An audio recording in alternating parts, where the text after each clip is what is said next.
આ વખતે વડોદરા વકીલ મંડળની ચૂંટણી વર્ષ 2024-25માં હું ઓઝા જય હિમેશભાઈ મેનેજિંગ કમિટીની પોસ્ટ ઉપર ઉમેદવારી નોંધાવેલ છે અને મારો બેલેટ ક્રમાંક નંબર 11 આવેલો છે।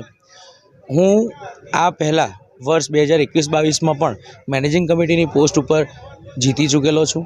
એ વખતે પણ સમગ્ર વકીલ મંડળે મને બહોળો પ્રતિસાદ આપી જંગી બહુમતી આપી મને જીતાડેલો હતો। એ વખતે પણ મારામાં વિશ્વાસ રાખેલો હતો અને એ વખતે પણ વડોદરા વકીલ મંડળને લગતી તમામ કાર્યવાહી, તમામ પ્રશ્નો વકીલોના મારાથી બનતા તમામ પ્રયત્નો કરીને નિરાકરણ લાવેલા હતા। હું આશા રાખું છું કે એ જ વિશ્વાસ અને એ જ પ્રતિસાદ ફરીથી આ વર્ષે વડોદરા વકીલ મંડળ મને આપે અને ફરીથી જંગી બહુમતીથી મને જીતાડે।